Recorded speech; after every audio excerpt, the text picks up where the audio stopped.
So the brand Carradice is probably best known for their bomb-proof yet classy saddlebags. But in this video, we're going to take a look at their handlebar bag. Did you know that they actually made handlebar bags? Find out what I think about it in this video.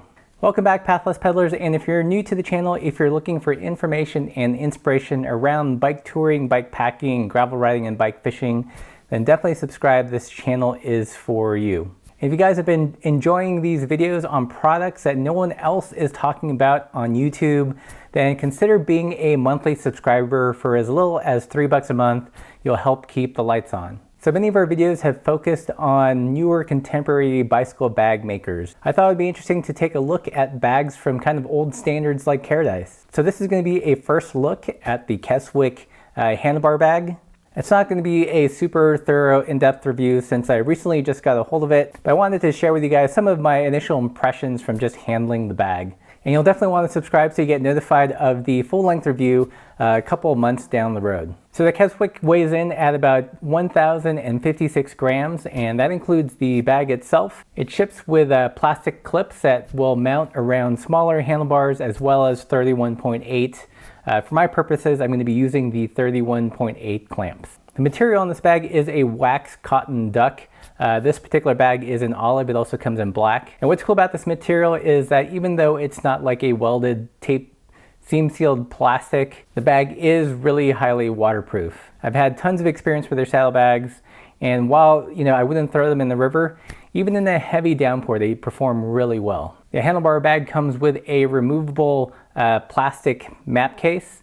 You can also fit a phone in there, and the way it attaches is that it kind of slips under this leather band, velcros over itself, and connects to snaps on the handlebar bag. So you can ride with the map case completely off or leave it on if you want quick access to your maps or your phone.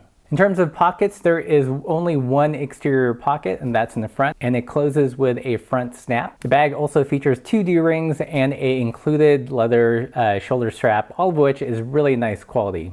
And before I jump into the inside of the bag, there is one other really cool feature to point out. It includes a removable bar that you use to mount lights on. Very simply connects to the bottom of the bag using a kind of a twisting bayonet mount, and on that you can put on your handlebar light. So jumping onto the inside, it's more or less unlined. The interior is largely a corrugated plastic stiffener.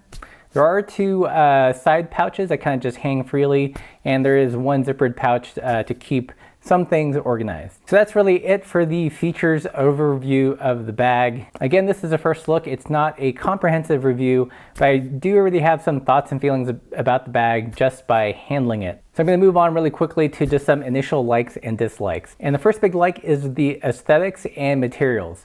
Everything about this bag really exudes quality. The olive cotton duck fabric is just amazing. They use really nice hardware and really quality leather for the detailing and for the straps on the bag. And because of this, I can already tell that it's going to last a fairly long time. Again, I've had extended experience with their saddlebags, and if the handlebar bag is anything like their saddlebags, this bag is going to keep on ticking for years to come. Another big like is the light mount. That's pretty clever. I don't think I've seen that in other handlebar bags offered by modern manufacturers.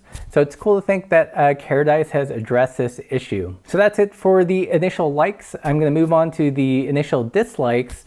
And one dislike, which might be a dislike for some, is that it is a touch heavy at 1,056 grams. The cotton duck material by nature is not as light as X-Pack, and when you add that to the things like the really robust and thick plastic stiffeners and the Klikfix mount, it just kind of adds up. Again, I don't think this is a huge dislike for me personally, but some of you guys that are always looking for the lightest and greatest stuff might be turned off by the weight. The second dislike is, although I love the aesthetics of the bag and the material choice, it does feel slightly less refined in the interior. There is no interior lining, you just get the corrugated plastic stiffeners, and the pockets on the sides do kind of just flop on the inside and aren't attached. And also everything is just so dark and black on the inside, and I know you guys know how much I love contrasting interiors because it makes things easier to find. So I sort of wish that all the attention to detail and refinement that you see on the outside of the bag was also brought to the interior. So which bike am I going to put this bag on? I haven't quite decided. It's kind of a toss-up between the Salsa Warbird or the Cutthroat. My kind of initial interest in this bag was to find a bag with good volume that would work on a rackless bike, primarily for bike packing and extended gravel rides where I want to carry things like a camera or a drone or food in layers in the bag. So I think it's going to be really interesting to see how the bag performs, especially when I take it off-road. I've used bags with the Klikfix adapter before on paved touring bikes, and that's proven no problem, but this might be a little bit of a stretch for the hardware, but again, we'll see. So have any of you guys used the Keswick Handlebar bag by Carradice? Have you taken it off-road? Do you guys have any other questions about the bag? Leave those in the comments below. I'd love to know, and I'm sure other viewers would love to hear from people that have used this bag over a longer duration. So definitely subscribe to see what happens when I take the bike off-road. And if you guys like this video, give it a thumbs up. Don't forget to subscribe. Consider supporting the channel for as little as $3 a month. And thanks for watching.